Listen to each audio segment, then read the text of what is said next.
Assalomu alaykum. Bugun Camtasia Studio 8 haqida gaplashib o'tamiz. Bu programma ekranda zapis qilish, ekranda yozishlik va MP3 va videolarni montaj qilishlik imkoniyatiga ega. Bu programmani o'rnatganimizdan so'ng bunga kiramiz. Kirganimizda ekran yozishimiz uchun mana bu panel bizda ochiladi. Bunda nimalari bor? Bunda record the screen degan knopkasini bosishimiz bilan biz ekran yozishlik imkoniyatiga ega bo'lamiz. Buni bosganimizda bizda mana bu panel ochiladi. Bunda ekran zapis qilish, ekranda qaysi nuqtasini zapis qilishni belgilash. Hozir mana buni tursa ves ekranni zapis qiladi. Uni yonidagini bosishimiz bilan biz qaysidir oblastda, qaysidir maydonda joyini ekranni zapis qilishimiz mumkin. Atrofdagi joylar umuman ko'rinmaydi. Uni yonida kamera yoqish, video mikrofon yoqish imkoniyatlariga ega. Agar biz mana buni o'chirib qo'ysak, ovozsiz yozadi. Biz buni bosishimiz bilan, rekord bosishimiz bilan avval 3 dan 1 ga doğru sanaydi. Bundan so'ng ekranda yozishlik boshlanadi. Bunda bizda ekranimiz yozayotganda vaqtni belgilaydigan joy chiqadi. Undan so'ng ovozni balandtirib pasaytiradigan, yozayotganimizni o'chirib tashlaydigan delete, pauza qilish va stop va stop knopkalari chiqsa, bu stopni bosishimiz bilan biz ekranimizni undan so'ng ekranda yozayotganimizda mana bu joyda ko'rsatib beradi. Nimani yozgan bo'lsak, shuni mana bu yerda qancha vaqtda va qaysi vaqtga kelganligini, vaqtini ko'rsatib beradi. Uni yonida ekranda mana bunday ves ekran yoki umuman bir o'ta katta qilib ko'rsatadi. Uni yonida saqlanib qilish ikki xil yo'li bor. Bittasi oddiy saqlanib qilib turib video qilib olish, ikkinchisi uni montaj qilishlik imkoniyati. Delete knopkasida u videomizni o'chirib tashlaymiz. Undan so'ng bizda Camtasia Studio'ni o'zi ishga tushadi. Bu programmani 3 ga bo'lingan. Birinchi qismida bu yerda har xil imkoniyat knopkalari bor. Ikkinchisida u aynan shu videomizni ko'rsatadigan oblast bor. Uchinchisida u videomizni montaj qilishlik, uni qirqish, unga videoga narsalar qo'shish, shuni va hokazo narsalar bilan ishlashlik maydoni bor. Bu pastki maydon, bu yerda track degan joyi bor. Trackga mana bu plyusni bosganimizda track qo'shiladi. Bu yo'l mana bunday kulrang shakldagi yo'l. Bu kulrang shakldagi yo'l ayni mana shu videomiz, MP3miz turadigan joyda ko'rsatib beradi. Bu yerga videomizni olib pastga tortib olib tushamiz. Bundan so'ng videomiz pastki qismda ko'rsatishni boshlaydi. Mana bizda videomiz ko'rsatishni boshladi. Bu videomizni avval pastga tushirishimiz bilan, agarda u yangi video bo'lsa, necha ekranda saqlanib qilishlikni so'raydi. Bu yerda bir nechta variantlar bor. Biz xohlaganimizni tanlab ana shuni bosamiz va ekranimiz ayni ana shu shaklda tasvirlanadi. Videomizni mana bunday daroshkada turadi. Endi buni saqlanib qilishlikda yoki bunga narsalar qo'shishlik imkoniyatlariga ega. Bu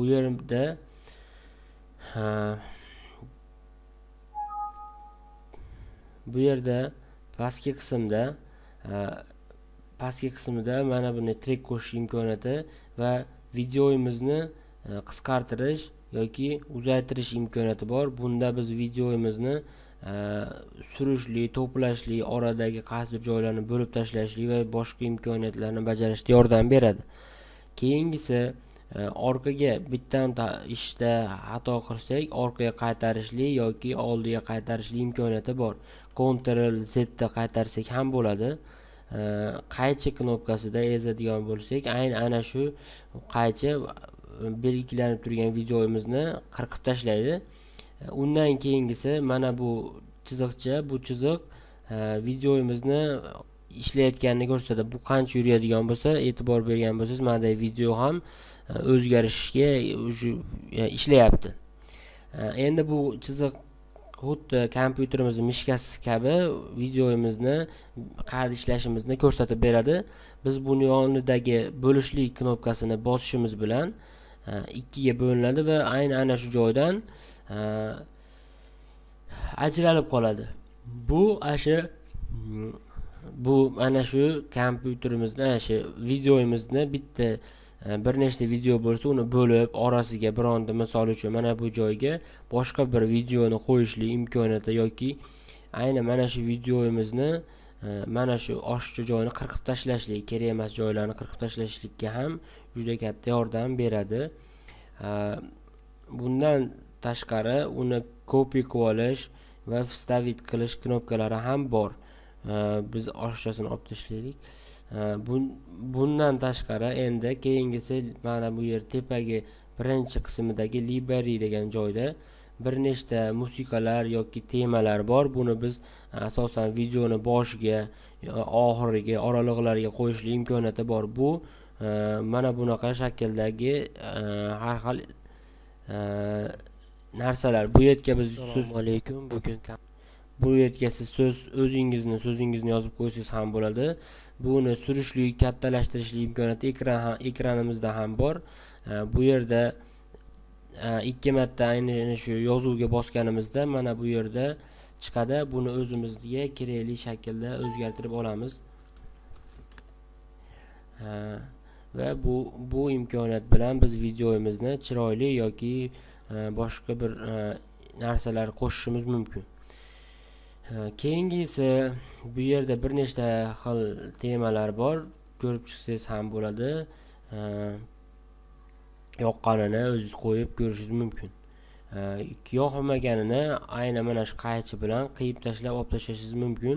Keyingisi zoom and pan degan knopka. Bu yerda ekranimizni kengaytirish, ba'zidir maydonni olib tashlash yoki shunga o'xshagan joylar qanaqa desa yaqinlashtirish imkoniyatini beradi-da bu.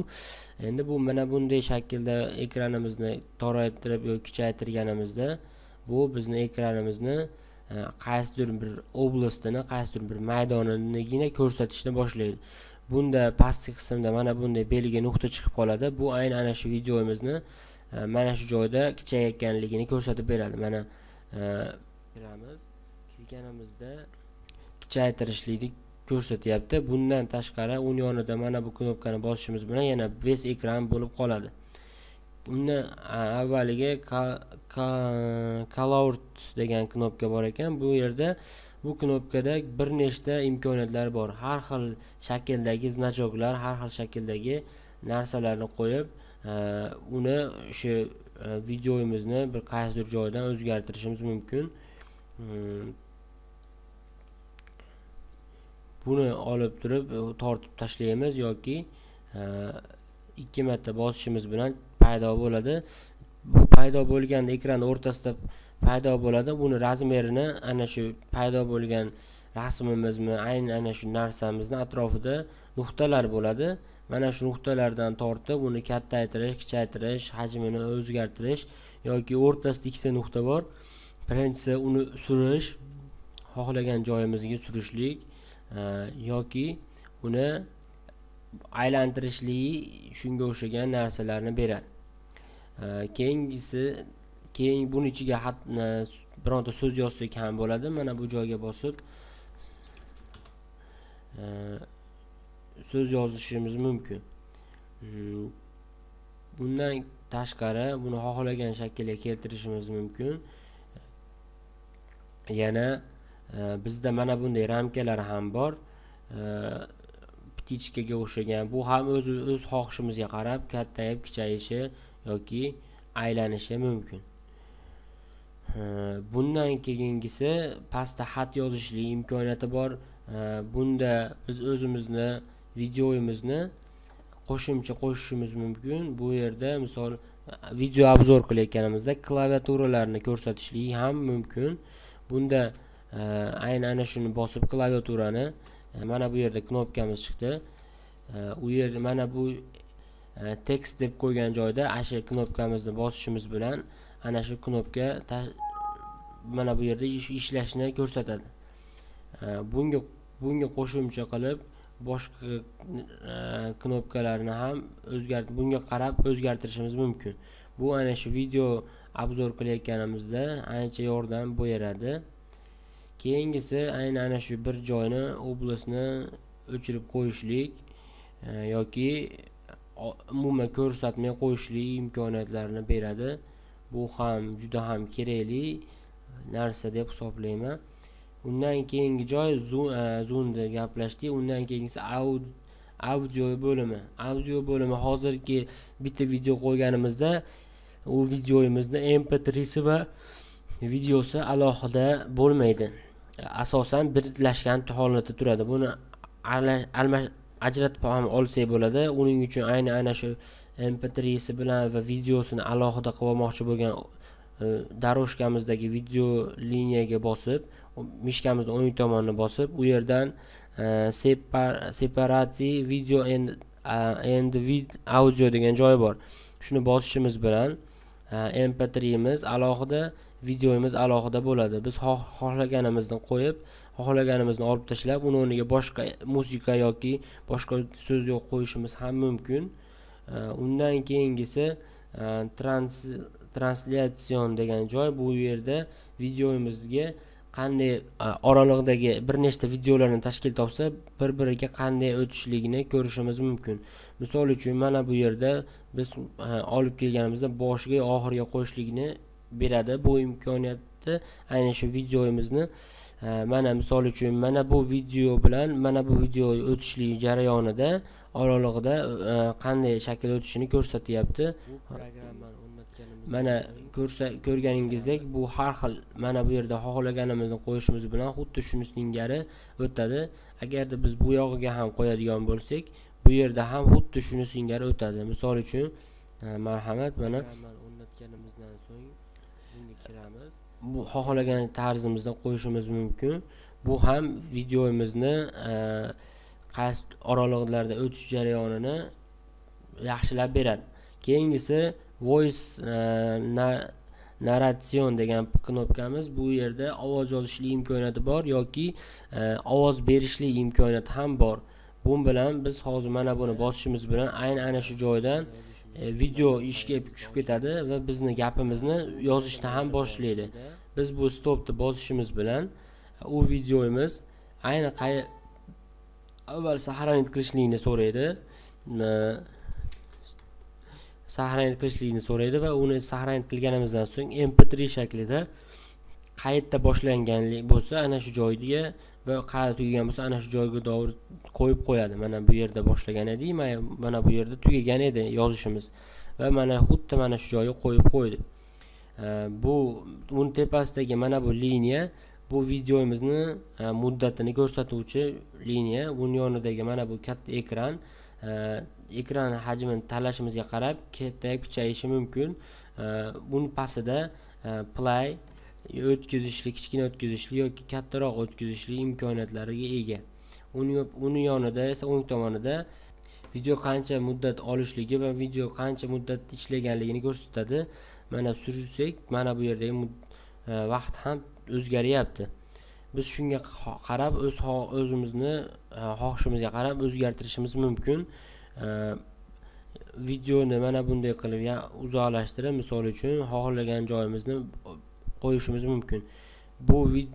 Bunda videolarni montaj qilish xuddi shu yo'l bilan MP3 ni ham montaj qilsa bo'ladi.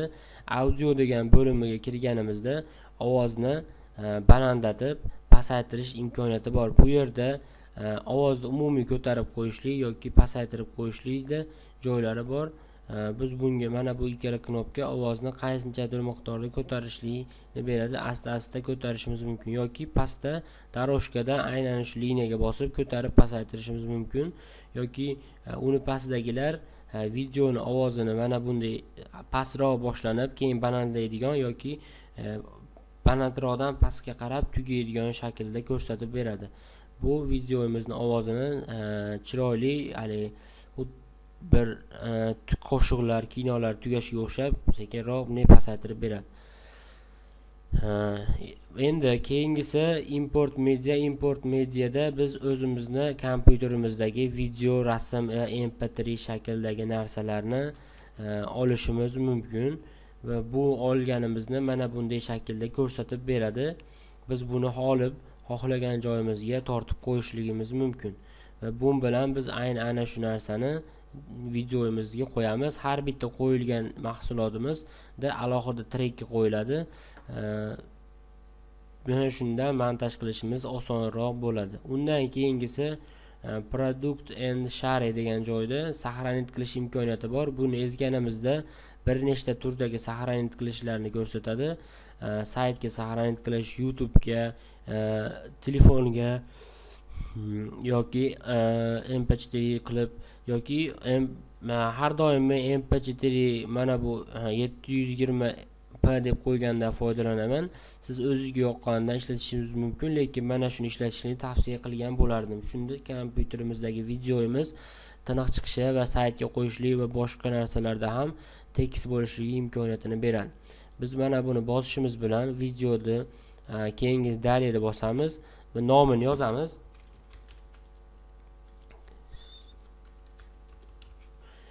Va buni nomini yozishimiz bilan qayerga saqlanib qilishlikni tanlaymiz.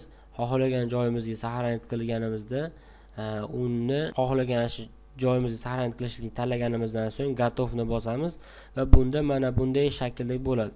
Bu 100% bo'lganda videomiz tayyor bo'ladi. Asosan video papkaning ichiga joylanadi.